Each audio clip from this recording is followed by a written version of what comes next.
Good evening students வந்து பார்த்தீங்கன்னா எல்லாருக்கும் ஒரு பெரிய ஸ்பெஷலான ஒரு குட் ஈவினிங் ஓகேங்களா. ஸோ வந்து பார்த்தீங்கன்னா ஸ்கூல் ஸ்டூடெண்ட்ஸ்க்கு ரொம்பவே ஒரு பெரிய இம்பார்ட்டண்ட்டான அப்டேட்டு. ஸோ அதை பற்றி பார்த்துடலாம். அது மட்டும் இல்லாமல் ரிசல்ட் டேட்டில் இன்னுமே கிளாரிஃபிகேஷன் இல்லாமல் நிறைய பேர் இருக்கீங்கப்பா ஓகேங்களா. ஸோ அதை பற்றி நம்ம தெளிவாக சொல்லிடலாம். ரிசல்ட் டேட்டு எப்படி, ஏன் கன்ஃபியூஷன், எது கரெக்டுன்றதையும் நான் சொல்லிடுறேன் ஓகேங்களா. ஃபஸ்ட்டு வந்து பார்த்தீங்கன்னா ஓவராலாக 12th பேப்பர் வேல்யூஷன் எப்படி போச்சுன்னு வந்து பார்த்தீங்கன்னா மேக்ஸிமம் ஃபுல்லாகவே லிபரலாக தான் போச்சு. இது வந்து பார்த்தீங்கன்னா டீச்சர்ஸு வேல்யூஷன் போனாங்களா அவங்கக்கிட்டேருந்து வந்த ஃபீட்பேக் ஓகேங்களா. வேல்யூவேஷன் மாட்ரேட்டாக லிபரலாக தான் பண்ணியிருந்தாங்க. ஸோ அது மட்டும் இல்லாமல் வந்து பார்த்தீங்கன்னா நிறைய மாணவர்கள் வந்து பார்த்தீங்கன்னா பாஸும் ஆகிருக்கிறதா சொல்லியிருக்காங்க ஓகேங்களா. கிட்டத்தட்ட ஒரு 95% வந்து பார்த்தீங்கன்னா பாஸ் பர்சன்டேஜ் ஓவராலாக தமிழ்நாட்டில் வரத்துக்கு வாய்ப்புகள் மிக மிக அதிகமாக இருக்குது ஓகேங்களா. ஸோ இதிலே தெரிஞ்சிருச்சு, அதாவது பேப்பர் வேல்யூஷன் மேக்ஸிமம் லிபரலாக தான் பண்ணியிருக்காங்க ஓகேங்களா.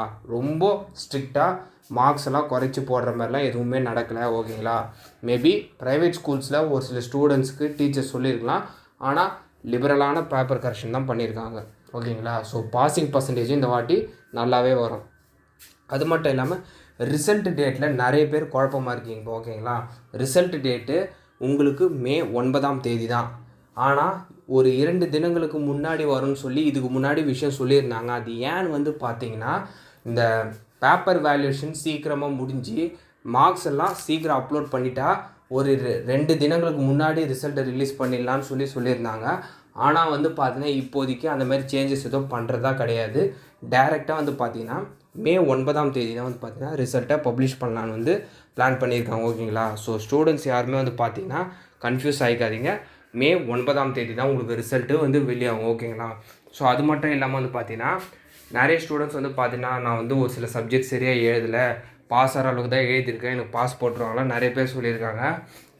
இப்போ பொதுவாக சொல்கிறேன், இப்போ ஒரு 90 மதிப்பெண்க்கு எழுதுறீங்கன்னா முடிஞ்ச அளவுக்கு ஒரு 50 to 60 மார்க்குக்கு நீங்கள் எழுதினீங்கன்னா கண்டிப்பாக பாஸ் போடுறதுக்கு சான்ஸ் இருக்குப்பா, ஓரளவுக்கு ரிலேட்டடாக ஓகேங்களா.